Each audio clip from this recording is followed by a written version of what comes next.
What is up, party people? Welcome back to the video. Didn't have my mic close to me, I had to move it over.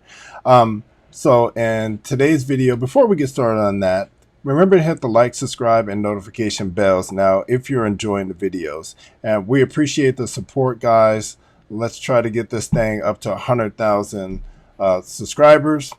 Without further delay, we got someone who wants to talk a little bit about bad mothers today. YouTuber Reflection is like, hey, we talk about bad fathers all the time. Let's hear what she has to say about bad moms. Notice we talk about absentee fathers and, deadbeat dads. But why don't we talk about bad mothers? All right, let's do it. Why is that? Why don't we talk about bad mothers?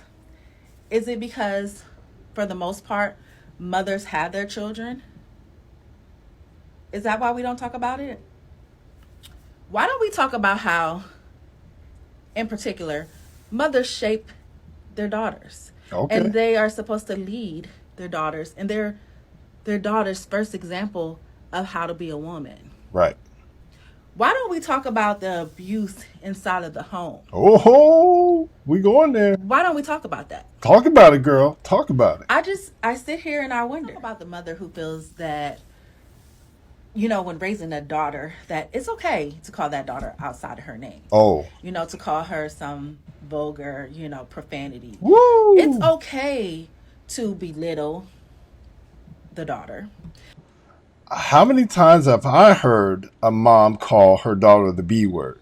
Like, and I mean young daughter. I don't mean like a 25-year-old daughter and like a 40-year-old mother.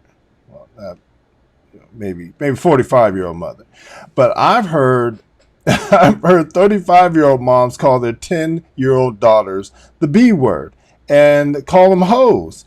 I've heard it firsthand. You hear it on TikTok. Not quite frequently, but you do hear it.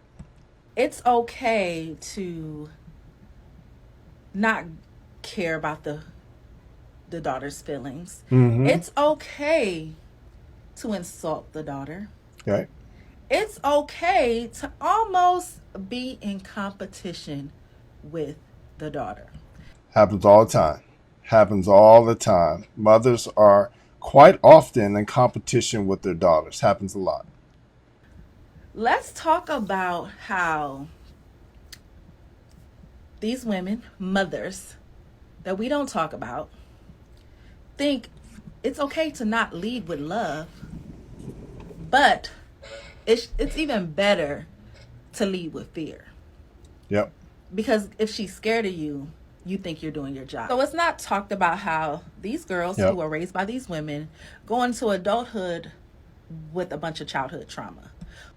So this happens quite a bit in the Black community, and I'm glad she's shedding some light on it just so that people are aware, because a lot of times people aren't aware that they're doing something wrong.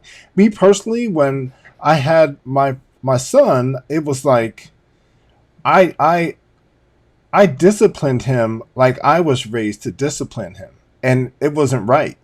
And I quickly learned that my idea of discipline was probably closer to abuse. And I had to come to that realization myself.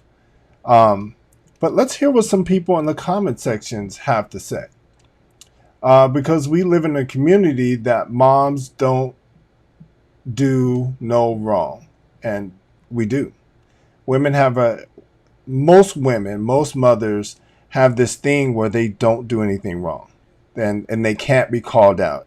And a lot of times, which is why a lot of people have issues in relationships now, is because women don't want to be called out by their husbands or their boyfriends. This is part of the problem as well. They are out there, and it's not rare. Let's not forget how mothers affect their sons as well, right? And we've talked about it before on this channel. We hear other people talk about the channels about women who try to turn their sons into son husbands. And that happens quite often also. That's deep, so strong. Let's go away from that one. And we'll just put it up on the screen as we go and let her continue on. Whether you the child decided that I'm going to be nothing like her, or whether you decided, the child, that I'm going to repeat the cycle. Every decision and every situation is shaped by what was presented to you in your childhood. Just like I said, my idea of discipline was shaped by what I experienced as a child.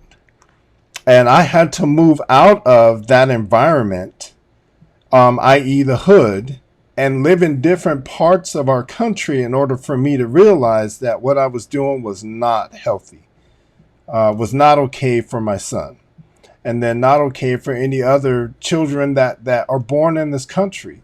The way that we handle our children, a lot of times in the black community, is wrong. Not every time. Not every black parent is like this, but we've all seen it. You guys all know parents who do this. Call their children names, throw stuff at them, punch them. Like, it's not okay. Uh, Comments say if you let them tell it, it's not the same. A lot of them will say that too. They'll try to dance around it or move the goalposts. Absolutely right. My ex-mother raised her. My ex's mother raised her like the woman did in Mother Dearest, the movie. If anyone heard of it, yeah, Mother Dearest. That was a crazy movie. Like, this woman was a famous actress, and she was raising two children. I believe the children were adopted, and she used to beat the daughter with a wire hanger. And she used to, I believe, if I recall correctly, she used to strap the son to the bed at night so he couldn't get up. So she was abusing those children. A lifetime of conditioning. No parent is above judgment or reproach, yet they get passes. And I think that happens also a lot of times in the black community, is that we're not allowed to speak out against elders in the community. But younger people today are starting to do that. They're starting to call you out on your BS, which is a part of the healing process, right? Which is good, because most young people probably won't abuse their children if they're calling it out. I have a pretty good, I feel pretty strongly that my children won't abuse theirs, because I was aware of what was done to me and I did things different. And a lot of us, have been greatly affected by the decisions made by these mothers.